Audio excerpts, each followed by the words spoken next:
Hello students, today we are going to talk about the development of placenta. Now let's start the video. So you know that fertilized ovum start at the single cell stage, then it goes into two cell stage, four cell stage, and then it goes into the morula stage. And in morula stage, that is about 16 cell stage, in this morula stage the cells which are called blastomere, they have actually now making two masses, that is inner cell mass and outer mass. Cells of inner cell mass actually making the embryo proper, and outer cell mass will only make those tissue which are going to support the embryo proper and membrane surrounding the embryo and placenta. So this is outer cell mass which grow and forms the placenta and other supporting membrane. During the implantation, blastocysts sink in the endometrium. Due to the invading capacity of trophoblast, blastocyst completely invades in the endometrial stroma by the 12th day of development. Now let's talk about the changes in trophoblast. A blastocyst partially sink in the endometrium. Trophoblast is differentiated into two layers, and these layers are inner cytotrophoblast. You can see here, this is cytotrophoblast, and outer syncytotrophoblast. And this is, you can see here, this is syncytotrophoblast. Now let's talk about the changes in embryoblast. Embryoblast or inner cell mass differentiates into following two layers, and these layers are hypoblast. You can see here, this is hypoblast, and epiblast. This is epiblast. Hypoblast is a flat cell layer facing towards the blastocele. Blastocele is a cavity of blastocyst. You can see here, this is blastocyst. And embryoblast facing towards the embryonic pole forms a layer of columnar cells called the epiblast. You can see here, these are epiblast cells. Epiblast cells get separated from some embryoblast by the formation of cavity called the amniotic cavity. You can see here, this is amniotic cavity, and these are epiblast cells.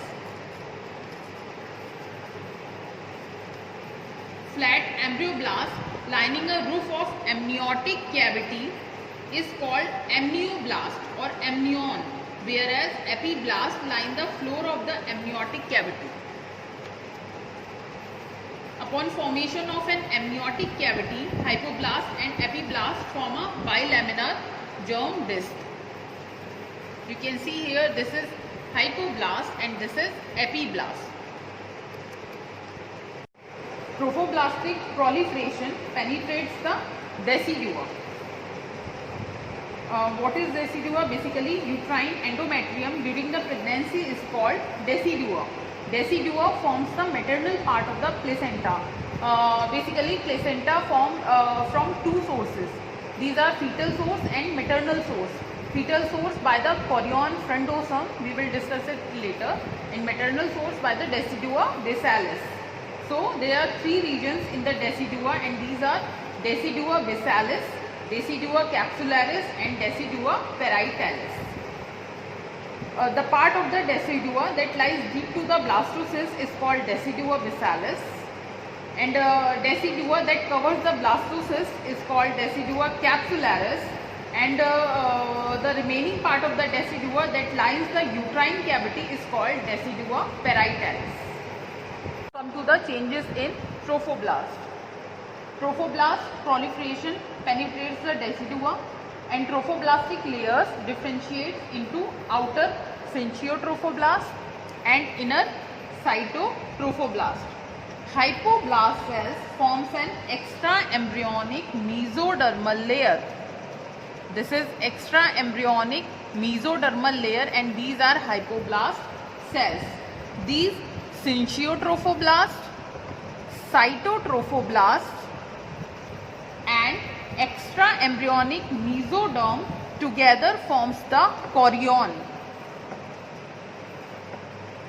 You can see here, this is syncytiotrophoblasts. Lacunar spaces appears in rapidly growing syncytiotrophoblasts. These are lacunar spaces.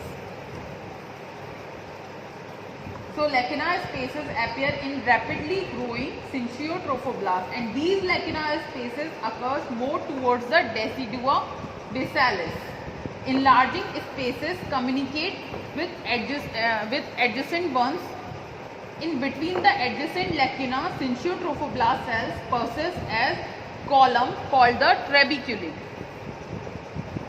Expanding syncytiotrophoblasts erodes the maternal capillaries and maternal blood start entering the lacunar spaces.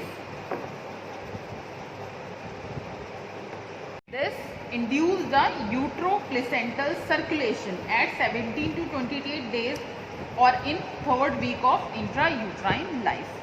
Columns of syncytiotrophoblasts, column of syncytiotrophoblastic trabeculae get penetrated by the cytotrophoblast to form the primary villi. Now, lacunar spaces are called intervillous spaces.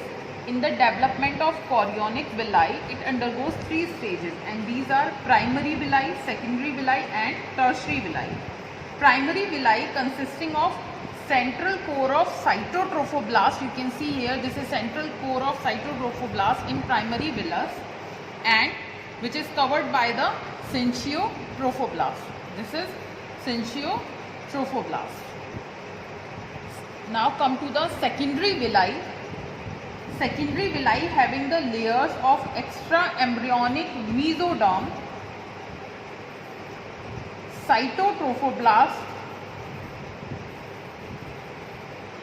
and syncytiotrophoblasts. Now come to the tertiary villi. Tertiary villi having the blood capillaries in extra embryonic mesoderm. You can see here, this is cytotrophoblastic layer and this is syncytiotrophoblasts. So this is tertiary villus. Cytotrophoblast spreads outward at the tip of primary villi, resulting in outer cytotrophoblastic shell. Primary mesodermal cell invades central core of primary villi to form the secondary villi. Fetal vessels derived from the umbilical vessels appear within the primary mesoderm, forming the tertiary villi. Tertiary chorionic villi attached to the decidua basalis forms the chorion frondosum. Rest of the villi attached to the embryonic pole degenerates.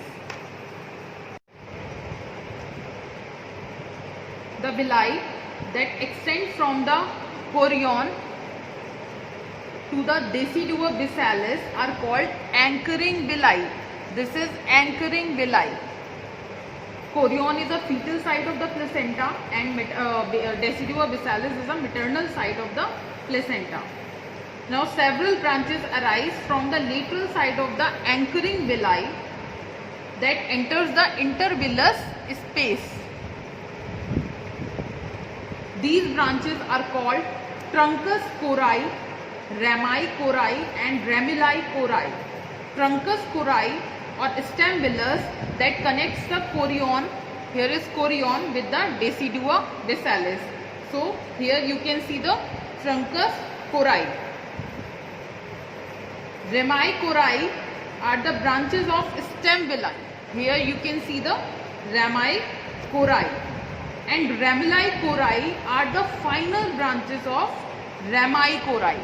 You can see here, these are ramuli cori. These are the final branches of rami cori. So here you can see the truncus cori, and this is ramus cori, and the final branches of ramus cori are known as, are termed as ramuli, cori.